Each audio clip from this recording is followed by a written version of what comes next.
Père, nous te remercions pour la parole ce soir. Je pense que c'est une parole très importante. C'est le moment de faire face aux problèmes dans nos vies et d'arrêter de fuir devant eux. Et nous savons que c'est là ta volonté. Tu ne veux pas que nous ayons peur de choses et que nous nous cachions d'elles.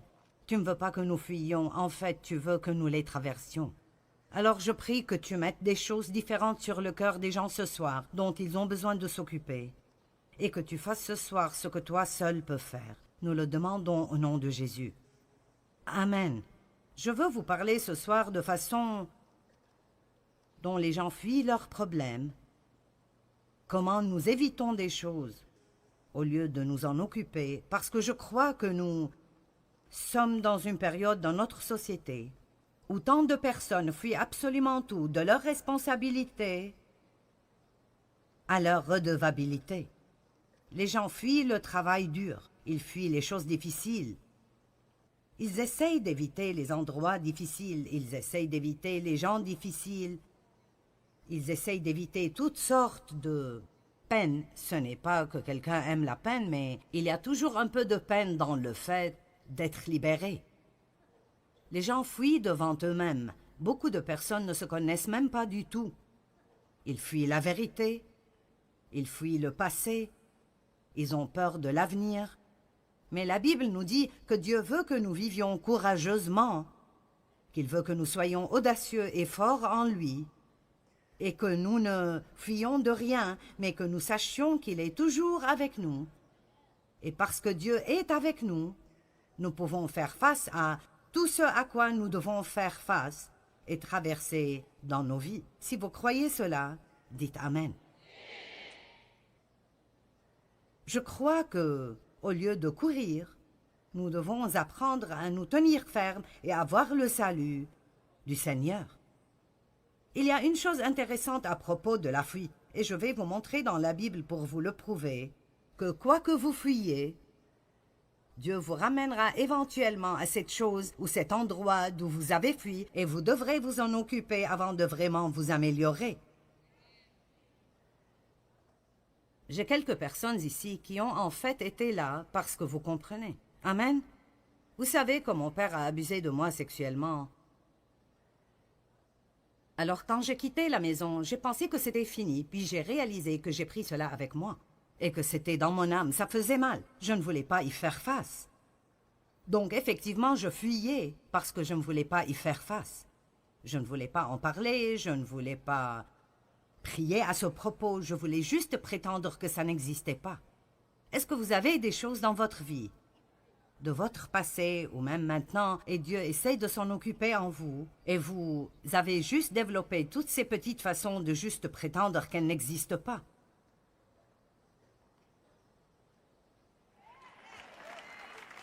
Parce que vous ne voulez pas vous en occuper. Laissez-moi vous dire quelque chose. Mettre les choses sous le tapis, façon de parler, est en fait une chose très dangereuse. Juste parce que vous avez choisi de ne pas les regarder ne veut pas dire qu'elles ne sont pas là. Et Dieu nous a oints pour nous occuper des choses et pas pour fuir. Eh bien, éventuellement, et je ne suggère pas que quiconque fasse ce que Dieu m'a fait faire, je suggère néanmoins que vous fassiez tout ce que Dieu vous demande de faire. Vous n'avez pas besoin de faire ce que Dieu m'a demandé de faire, mais vous devez faire ce que Dieu vous demande de faire, et il nous guide de façon différente. Donc,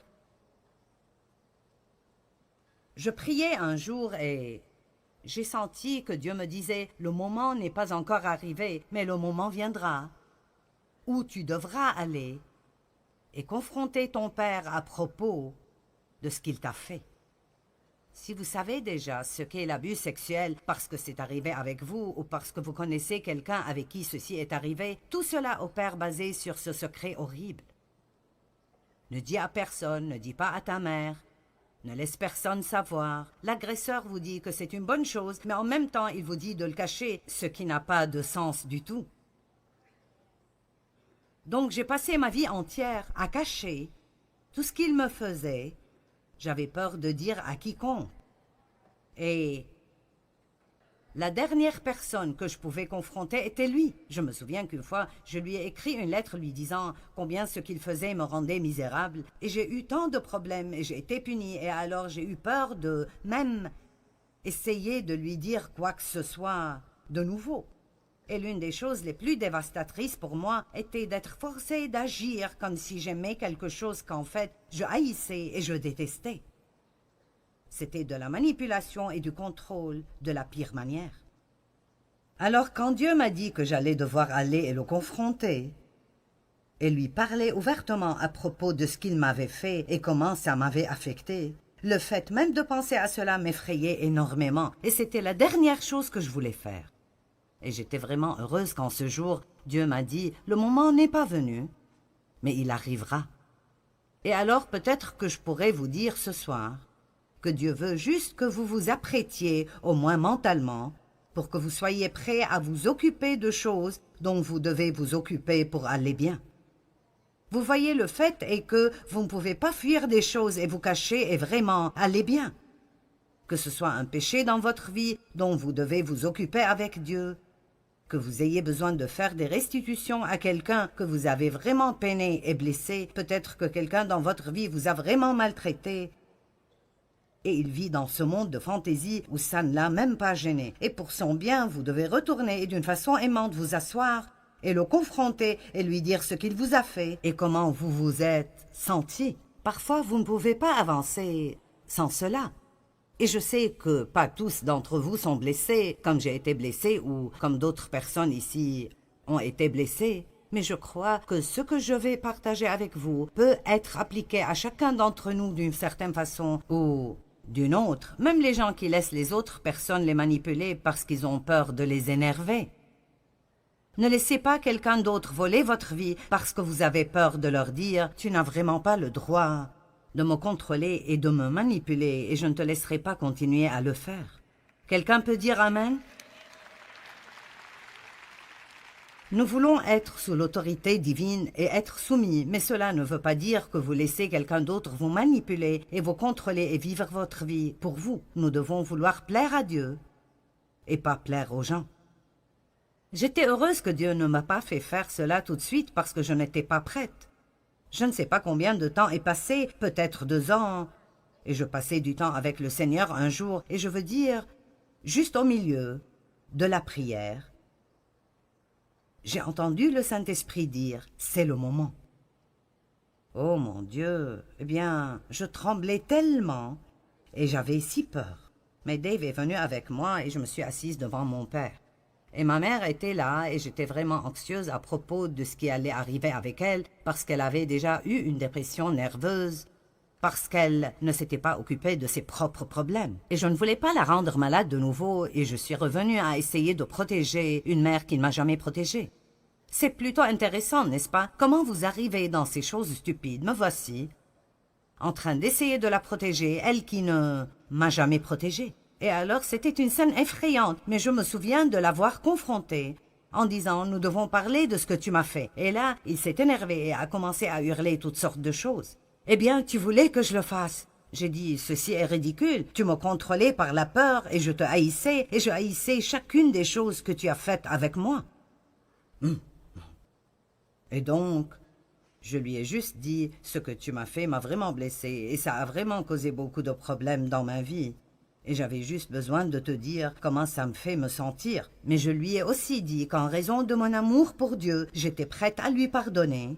Mais je voulais qu'il s'en occupe pour qu'il puisse aller mieux et ne pas juste enfuir et s'en cacher. Eh bien, vous savez, ça ne s'est pas terminé comme j'aurais aimé que ça se termine, mais j'ai obéi à Dieu. Et alors une porte de liberté s'est ouverte pour moi, qui n'aurait jamais été ouverte si j'avais continué à laisser la peur de l'homme me manipuler et me contrôler. Dieu n'est pas content de nous quand nous avons plus peur de l'homme que nous avons une crainte révérentielle pour Dieu. Je ne dis pas d'avoir peur de Dieu, mais quand Dieu dit que c'est le moment de nous occuper de cela, c'est le moment de nous occuper de cela et nos vies ne marcheront pas bien si nous ne le faisons pas. J'ai dit cela ce matin et je le dirai de nouveau pour beaucoup d'entre vous. Je viens avec une parole prophétique ce soir en vous disant, c'est le moment. C'est le moment de sortir ces choses de sous le tapis que vous avez entassées là-dessous. Vous ne voulez pas entasser ces choses. Vous devez vous occuper de ces choses parce que sinon elles s'occuperont de vous. Elles vous voleront votre joie et elles seront juste plus profondément enracinées à l'intérieur de vous. Et cela causera des problèmes très profonds. Nous ne voulons pas fuir même de quelque chose d'aussi petit que de nettoyer une stupide armoire ou bien de faire le ménage dans notre maison. Nous devons arrêter d'agir comme si tout nous accablait et savoir qui nous sommes en Christ, qu'il est Emmanuel, Dieu avec nous, qu'il est en nous et le plus grand vit en nous. Ne chantons pas juste des chants à ce propos, vivons-le. Amen. Et alors, j'ai trouvé que Dieu m'a fait retourner pour confronter certaines choses avant que je ne puisse vraiment aller mieux et continuer. J'ai aussi eu beaucoup de difficultés avec des personnes qui étaient comme mon père. Si vous avez été élevé par quelqu'un qui a un certain type de personnalité et ils vous ont vraiment maltraité, vous aurez peut-être la même réaction que moi.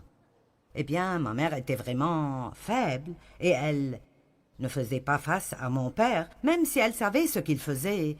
Et alors j'ai grandi en haïssant la faiblesse. Je veux dire, je détestais la faiblesse. Je ne voulais entendre personne en train de grogner et de dire « Je ne peux pas, c'est juste trop dur ». Ça m'énervait vraiment. Et je suis devenue l'une de ce genre de personnes. Je ferai tout ce que je veux faire. Eh bien, ceci a un bon côté parce que ça m'a aidé à persévérer et même à faire beaucoup des choses que je fais aujourd'hui. Mais je ne pouvais pas laisser cela devenir comme si je voulais que tout le monde dans le monde entier soit comme moi et déteste tout le monde qui n'est pas fort. J'avais aussi un problème avec la personnalité de mon père et alors j'avais deux façons d'agir avec les gens. Soit je sortais avec quelqu'un que je pouvais contrôler, ou si je sortais avec quelqu'un de vraiment fort, je me soumettais de nouveau comme je le faisais devant l'autorité de mon père et je le laissais me contrôler. Et ce n'est pas une façon de vivre. Nous avons besoin d'être libres d'être nous-mêmes, d'être ce que Dieu nous a créés pour être, de prendre nos propres décisions, de vivre notre propre vie, de vivre pour plaire à Dieu et non pour être manipulés et contrôlés par le passé ou par les personnes de notre passé. Amen. Quoi que l'on vous ait fait, vous n'avez pas à continuer à saigner pour le reste de votre vie. Donc, quand vous fuyez quelque chose, ultimement, Dieu vous fera revenir et y faire face. Moïse, Actes chapitre 7, verset 22.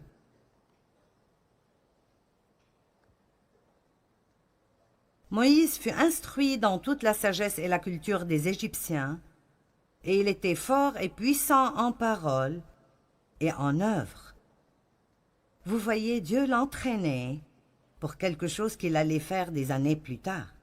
Et vous pensez peut-être que ce que vous faites est si inutile parce que vous avez un rêve de faire cette autre chose. Mais tout ce que nous faisons fait partie de la chose suivante que nous ferons. Amen. Et il avait 40 ans lorsqu'il lui vint dans le cœur de visiter ses frères, les fils d'Israël, pour les aider. Il avait un désir d'aider les gens. C'était bien. Il en vit un qu'on maltraitait injustement. Et prenant la défense de l'homme opprimé, il le vengea et frappa l'Égyptien et le tua. Il pensait, et j'aime ce verset, et je vous parlerai un peu plus à son propos demain. Il pensait que ses frères comprendraient que Dieu voulait se servir de lui pour les libérer. Il avait pris pour acquis qu'ils l'accepteraient, mais ils ne le comprirent pas. J'ai pensé que quand Dieu m'a appelé dans le ministère, que tout le monde applaudirait, mais ils n'ont pas applaudi. Ils n'ont pas compris, ils n'étaient pas enthousiasmés, et j'ai eu l'opposé exact de ce à quoi je m'attendais des gens. Est-ce que vous obtenez parfois l'opposé exact de ce que vous attendiez des gens? Dieu ne veut pas que nous prenions nos décisions basées sur si les gens applaudissent ou pas. Il veut que nous le fassions parce que nous croyons que c'est ce qu'il veut que nous fassions. C'est le moment pour que certaines personnes se lèvent et soient fortes en le Seigneur. et arrête d'être manipulé par l'opinion populaire. Le lendemain, il vit soudainement deux d'entre eux se battre et se disputer. Il essaya de réconcilier les adversaires en disant « Vous êtes des frères, pourquoi alors vous faites-vous du mal ?» Mais celui qui maltraitait son compagnon le repoussa en disant « Qui t'a établi comme juge sur nous? Voudrais-tu aussi nous tuer comme tu as tué hier l'Égyptien » Verset 29. Quand Moïse entendit cela, il prit la fuite. Ça veut dire qu'il s'est enfui et alla vivre comme un exilé et un étranger dans le pays de Madian, où il est devenu le père de 2 fils. Et 40 ans plus tard, donc maintenant il avait 80 ans. Mon Dieu, la fuite fait perdre beaucoup de temps. Là, Dieu lui apparut dans le désert. Vous remarquerez que dans 4 de ces endroits que je partagerai avec vous ce soir, à chaque fois que ces personnes fuyaient, ils ont toujours terminé dans le désert. Est-ce que vous me suivez ce soir? Le désert est un endroit sec, misérable et malheureux. Vous ne vous sentez pas bien dans votre vie, et puis ça développe toutes sortes d'autres problèmes, parce que si vous n'aimez pas ce que vous faites, puis vous devez trouver une excuse et blâmer ce que vous faites sur quelqu'un d'autre. Et nous allons si loin dans le trou du lapin blanc que nous n'avons aucune idée de comment sortir. Donc, 40 ans plus tard, et il avait maintenant 80 ans, Dieu lui apparut dans un buisson en feu. Moïse, voyant cela, fut émerveillé par cette apparition. Et comme il s'approchait pour l'examiner, la voix du Seigneur se fit entendre en disant « Je suis le Dieu de tes pères, le Dieu d'Abraham, d'Isaac et de Jacob. » Et Moïse tremblait et était si terrifié qu'il n'osait même pas regarder. Puis le Seigneur lui dit « Ôte tes souliers de tes pieds, car le lieu sur lequel tu te tiens est une terre sainte. » Verset 34, « J'ai assurément vu la souffrance et l'oppression de mon peuple en Égypte. J'ai entendu ses gémissements et ses lamentations, et je suis descendu pour le délivrer. Regardez cela. Et maintenant viens, et je t'enverrai en Égypte. » Allez, quelqu'un doit crier. Comment pouvons-nous être libérés de quoi que ce soit si nous en fuyons? Comment pouvons-nous possiblement être libres de cela si tout ce que nous espérons est de ne pas avoir à nous en occuper? Si notre but est de ne jamais avoir à nous en occuper, je peux vous garantir que le diable s'assurera que vous le trouverez à chaque tournant. Et la façon d'arriver au point où vous n'avez pas peur des choses est de leur faire face. La seule façon de chasser la peur est de lui faire face quand vous la confrontez. Vous devez apprendre comment le faire même effrayé. Devant mon père, j'avais si peur, je tremblais, j'étais nerveuse. Mais je ne pouvais pas arriver de l'autre côté de cela si je ne m'en occupe pas. La seule façon dont vous pouvez être libre est de vous occuper des choses. La vérité vous rendra libre, mais la vérité doit être appliquée dans votre vie pour que vous soyez libre. Il s'est enfui de l'Égypte et Dieu l'a renvoyé en Égypte. Genèse chapitre 16, versets 8 et 9. Maintenant, je sais que certains pensent, comment est-ce que cela s'applique à moi? Eh bien, Dieu vous le montrera. Je pense que certaines personnes ont des choses enfouies si profondément en eux qu'elles sont sous tellement de couches, elles leur font toujours mal et leur causent de la peine. Mais ils ne réalisent même pas que c'est un problème.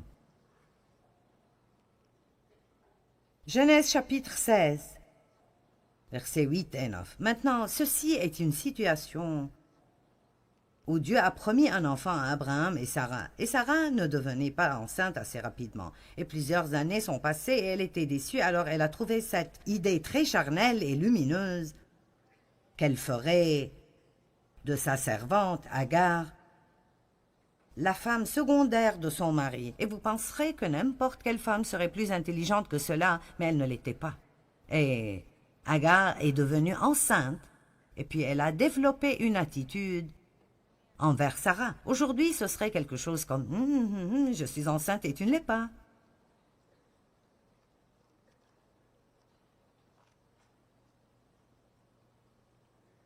Alors Sarah est arrivée au point où elle ne voulait plus qu'Agar soit aux alentours.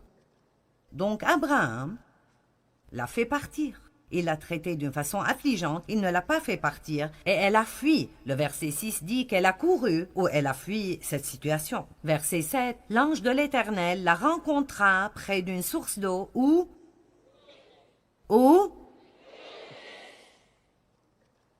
sur le chemin de Chour, il lui demanda, « Agar, servante de Sarai, d'où viens-tu et où vas-tu » Elle répondit, « Je m'enfuis de chez ma maîtresse. » Et regardez ce que Dieu lui a dit. Il n'a pas dit « Je comprends, fuis vite ». Il est écrit « L'ange de l'Éternel lui dit « Retourne ».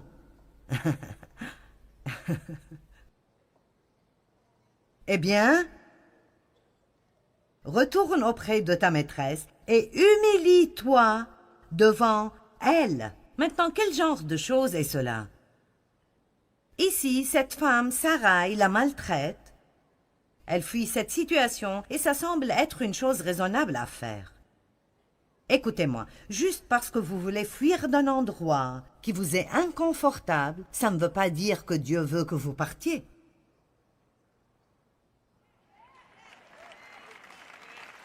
Maintenant, nous sommes connectés. Il y a un temps où nous devons partir d'endroit. Mais ce n'est pas quand vous le voulez, c'est quand Dieu vous fait partir. Dieu a dit à Abraham de partir. Pars de là où tu es, éloigne-toi de ta famille et de tous tes proches et va à un endroit que je te montrerai. Ils étaient tous païens. Et Dieu ne pouvait rien faire avec Abraham avant qu'il s'éloigne d'eux. Dieu vous dit peut-être de vous éloigner de certains amis non pieux. Il vous dit peut-être de quitter un travail où ils vous font faire des choses qui sont pécheresses. Mais il y a beaucoup d'autres moments quand nous laissons un endroit juste parce que nous ne sommes pas traités de la façon dont nous pensons que nous méritons d'être traités. Et peut-être qu'apprendre comment régler certaines de ces choses est exactement ce que Dieu veut et il nous a placés à l'endroit où il veut que nous soyons. Je travaillais dans un autre ministère pendant 5 ans et je ne sentais pas que j'étais traitée comme il faut. Et c'était dur, je veux dire au maximum, c'était dur. C'était l'une des choses les plus difficiles que j'ai faites dans ma vie entière, de ne pas juste me lever et d'après mon style de faire les choses, dire « je ne continue plus ».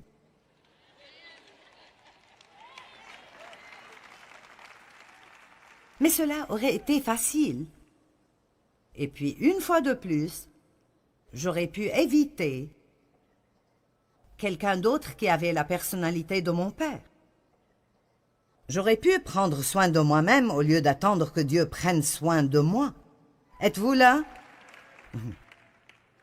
Et je savais dans les profondeurs de mes entrailles que Dieu ne voulait pas encore que je parte. Juste parce que vous voulez faire quelque chose, ça ne veut pas dire que vous pourrez le faire. Dois-je dire ça de nouveau?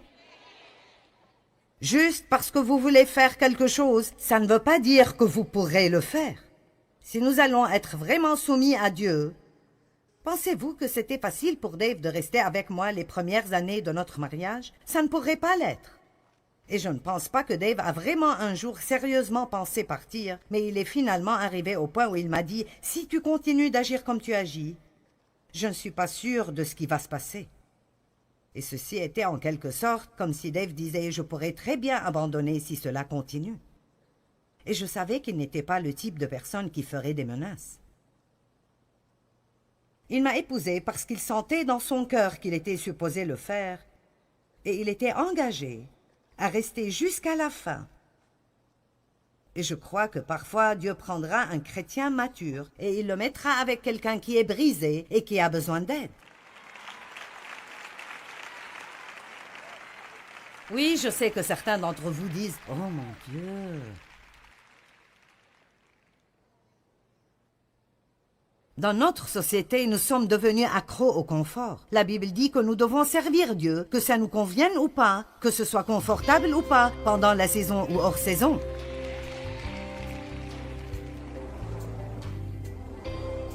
Souvent, nous avons tous une tendance de fuir des choses auxquelles nous devrions faire face. Est-ce qu'il y a un géant dans votre vie auquel Dieu vous demande de faire face et maintenant vous fuyez devant lui? Eh bien, tenez-vous fermement et voyez le salut du Seigneur. Dieu veut vous aider, mais vous devez l'approcher dans la foi, pas la peur.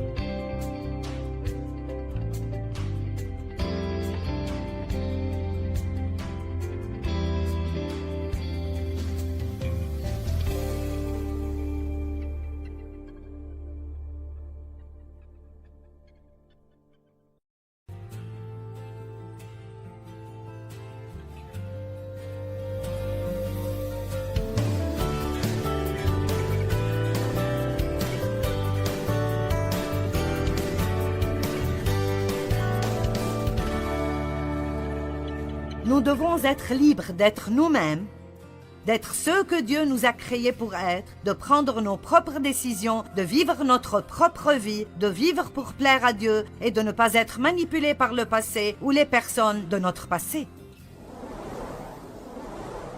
Donc Moïse s'est enfui et Dieu l'a renvoyé.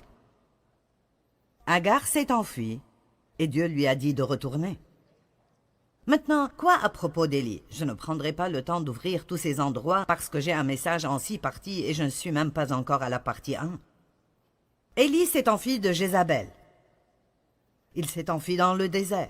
Il est devenu déprimé. Il s'est assis sous ce qu'on appelle un genévrier solitaire, quoi que ce soit, et il voulait mourir. Un ange est venu et l'a servi et puis il a fini par aller et se tenir debout dans une grotte. Et éventuellement, il a entendu la voix du Seigneur, la voix douce et calme. Et c'est si merveilleux de le lire dans la Bible amplifiée. Dieu lui a dit, « Que fais-tu ici ?» Si vous êtes dans une situation difficile et tout ce que vous faites est de vous asseoir, à vous apitoyer sur vous-même jour après jour, parce que vous n'êtes pas à l'endroit où vous voulez être, peut-être que Dieu vous dit ce soir, « Qu'est-ce que vous faites ?» Où que Dieu vous ait mis, il vous donnera la grâce d'être là avec une bonne attitude.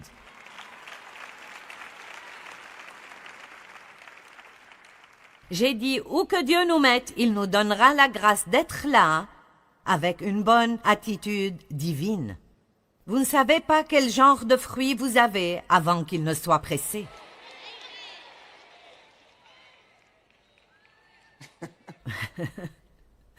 Vous pouvez chanter des chants à propos de l'amour, la joie, la paix, la patience, la bonté, la bienveillance, la fidélité, la douceur et la maîtrise de soi. Mais vous ne saurez pas si vous pouvez opérer dans le fruit de l'esprit ou pas jusqu'à ce que quelqu'un vous gêne ou vous pousse. Alors ne pensez pas que Dieu ne vous laissera pas entrer dans des endroits difficiles parce qu'il ne vous laissera pas seulement y aller, il vous y mènera. Le Saint-Esprit a mené Jésus dans le désert pour qu'il soit tenté par le diable 40 jours et 40 nuits. Il n'a pas erré là-bas parce qu'il était perdu. Le Saint-Esprit l'a mené là-bas pour être testé et tenté. Il devait faire face au diable et faire savoir au diable qu'il n'allait pas fuir devant lui. Le petit David a dû faire face à Goliath avant de pouvoir un jour être roi. Quel que soit le genre d'onction qui est sur vos vies, ou ce que vous êtes appelés à faire, ou le type de bénédiction que Dieu a préparé pour vous, tant que vous fuyez des choses, vous ne porterez jamais la couronne.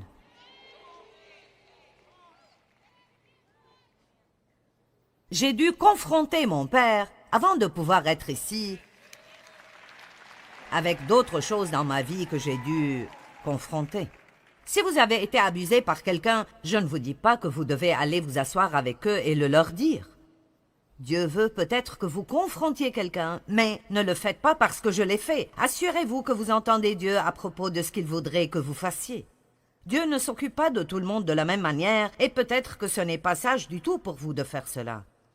Mais de quelque façon que ce soit, vous devez confronter vos problèmes, même si c'est de parler en détail avec un bon ami de ce qui vous est arrivé et de comment vous vous sentez, et de dire « je dois dépasser cela ». Je dois faire face à cela et le dépasser.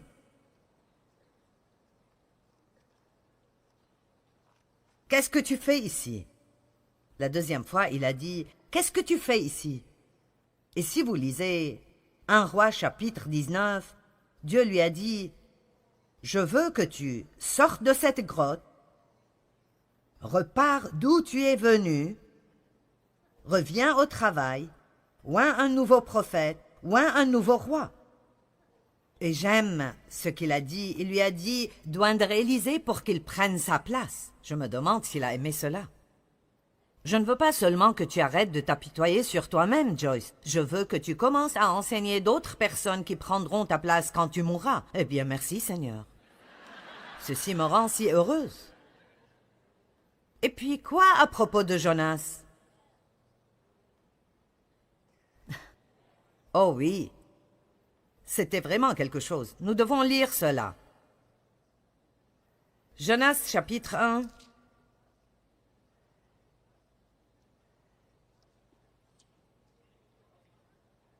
Verset 1. La parole de l'Éternel fut adressée à Jonas, fils d'Amithaï, en ces mots. Lève-toi, va à Ninive, la grande ville, et crie contre elle, car sa méchanceté est montée jusqu'à moi. Mais Jonas se leva.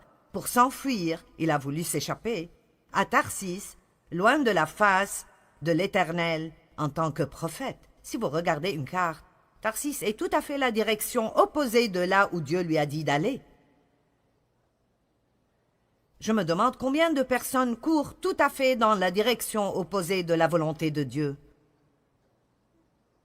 En fait, je me sens ointe pour parler à mon audience à la télé maintenant pendant quelques minutes. Je sais que vous êtes là, je ne parle pas juste aux personnes dans cette salle. Je me demande combien d'entre vous savent tout au fond de vous que il y a un appel spécial de Dieu sur votre vie et peut-être que vous avez décidé que vous préférez le monde des affaires. Eh bien, ça ne marchera pas. Si vous fuyez Dieu et vous fuyez la volonté de Dieu pour votre vie, vous ferez mieux d'abandonner tôt. Et vous pouvez vous épargner beaucoup de temps dans le désert. Ou, comme Jonas, beaucoup de temps dans le ventre du poisson. C'est si intéressant qu'il s'est enfui devant Dieu.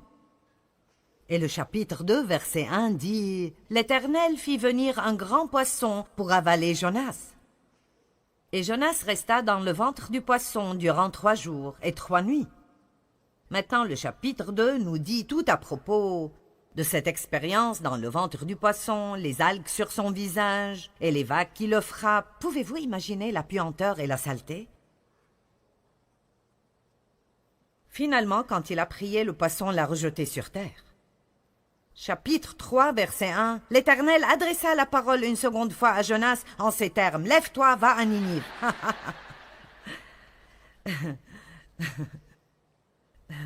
Qu'importe combien de poissons ça prend. Vous me suivez? Le Seigneur ne changera pas d'avis. Allez, que quelqu'un m'écoute bien ce soir. Je me demande combien de poissons m'ont avalé avant que je dise enfin « Dieu est Dieu et je ferai mieux de faire les choses à sa manière ». Combien de jours ai-je perdu dans le désert? Combien de montagnes ai-je cerclé encore et encore de la même manière avant de finalement découvrir que Dieu était plus intelligent que moi? Amen, amen et amen. Maintenant, parlons de certaines manières dont nous fuyons nos problèmes. De simples petites choses que probablement tout le monde traverse, mais nous ne les voyons pas pour ce qu'elles sont, alors nous voulons donner certaines révélations. L'une des façons dont nous fuyons est en faisant des excuses.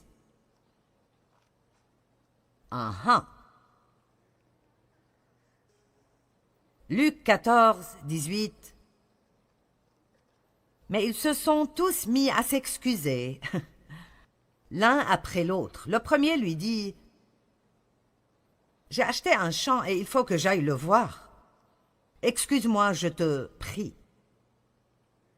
Un autre dit « Je viens d'acquérir 5 paires de bœufs et je m'en vais les examiner et les essayer. Excuse-moi, je te prie. » Et voici mon préféré. Un autre encore dit « Je viens de me marier. »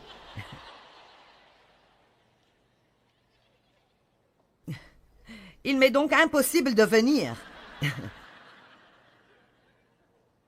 Excuse-moi, je t'en prie. Maintenant, écoutez, certains d'entre vous seront indifférents envers cela, mais beaucoup de personnes utilisent l'excuse qu'ils ne peuvent rien faire pour Dieu parce qu'ils ont une famille. Eh bien, je vais vous poser une question. Quand Jésus a appelé ses disciples et ils ont tout laissé et l'ont suivi, vous pensez qu'aucun d'entre eux n'avait une famille? Pierre avait une belle-mère, donc il devait avoir une épouse. Et il avait probablement des enfants. Qui donc a dit que vous ne pouvez rien faire pour Dieu si vous avez une famille? Vous ne devez pas ignorer votre famille juste pour faire une sorte de ministère. Mais tout le monde a quelque chose que Dieu veut qu'il fasse. Tout le monde a quelque chose que Dieu veut qu'il fasse. Tout le monde a quelque chose que Dieu veut qu'il fasse. Tout le monde a quelque chose que Dieu veut qu'il fasse. Alors, quelle est votre excuse?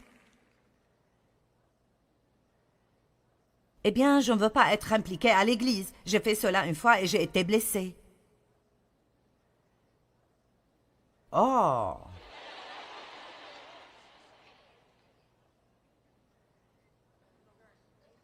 Écoutez, j'ai été si blessé à l'église que j'ai pensé que je ne guérirais jamais.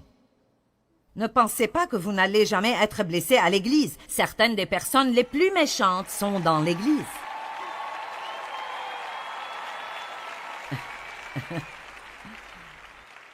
Nous devons juste nous assurer que nous ne sommes pas l'une d'elles. Amen. Quelle est votre excuse? Savez-vous que je n'ai même pas commencé ce ministère avant? J'ai commencé à enseigner à la maison quand j'avais près de 36 ans. Et puis, j'ai fait cela pendant 5 ans. Et puis, j'ai travaillé à une église pendant un moment. Je n'ai même pas commencé ce ministère jusqu'à avoir 42 ans. Je n'avais même pas commencé jusqu'à ce moment. Et j'avais 4 enfants, 3 adolescents et un bébé. Alors, s'il vous plaît, ne me dites pas que vous ne pouvez pas faire quoi que ce soit pour Dieu parce que vous avez un mari, ou vous avez des enfants, ou vous avez des responsabilités. Ou parce que vous êtes seul. Amen. Celle-là est bonne aussi. Ce pourrait même être mieux. Eh bien, je n'ai personne pour m'aider. Peut-être après de me marier, je servirai Dieu. Peut-être après que mes enfants aient grandi, je servirai Dieu. Puis-je juste vous dire qu'aucune excuse ne sera acceptée par Dieu? Pas « c'est trop difficile » ou « je suis trop jeune » ou « je suis trop vieux » ou « je n'ai pas la bonne éducation ». Galates 5, 13.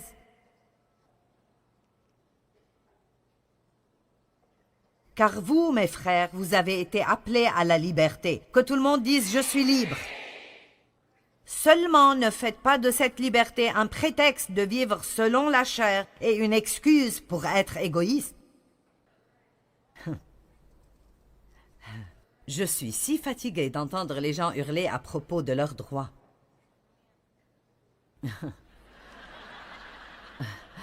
Laissez-moi vous poser une question. Quand on parle de l'obtention de vos droits, quand est-ce que c'est acceptable que ça me prive de mes droits?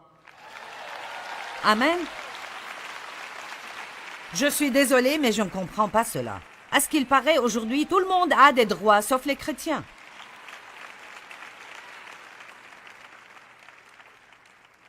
Je veux dire, c'est ridicule.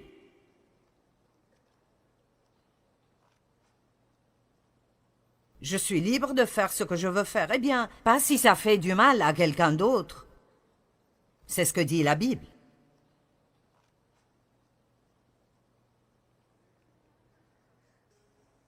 Nous agissons charnellement et nous donnons des excuses. Nous donnons des excuses pour un manque de maturité spirituelle. Je suis fatiguée, je suis grincheuse parce que je ne me sens pas bien. Je suis grincheuse ce soir. Tout ça parce que j'ai eu une mauvaise journée au travail. D'accord, j'irai à la chose suivante. Les excuses sont des raisons fourrées avec des mensonges.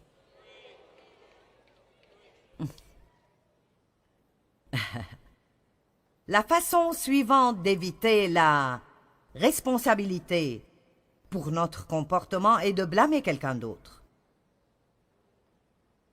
C'est ta faute que je suis en retard. Si ce téléphone n'avait pas sonné, je ne serais pas en retard. Pourquoi ne pas éviter de répondre?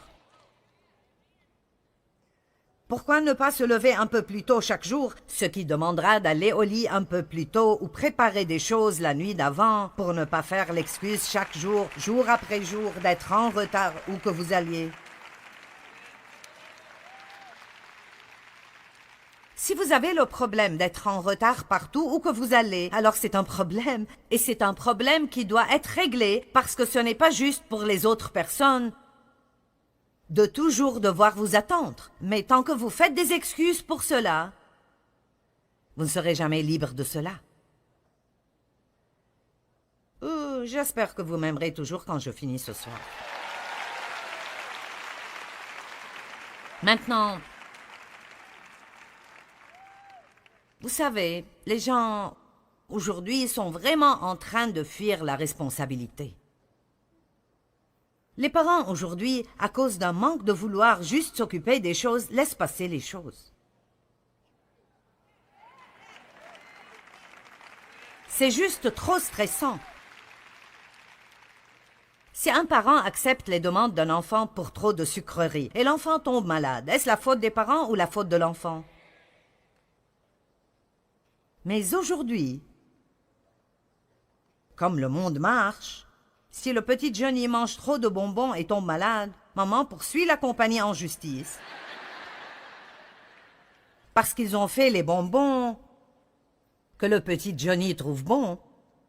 Et elle obtient $1 million. Les choses sont devenues si bizarres. Mais laissez-moi vous dire, en tant que croyants en Jésus-Christ et les gens qui représentent le Dieu de toute la terre, nous n'appartenons pas au monde, nous sommes dans le monde, mais pas du monde, et nous ne pouvons pas être comme lui.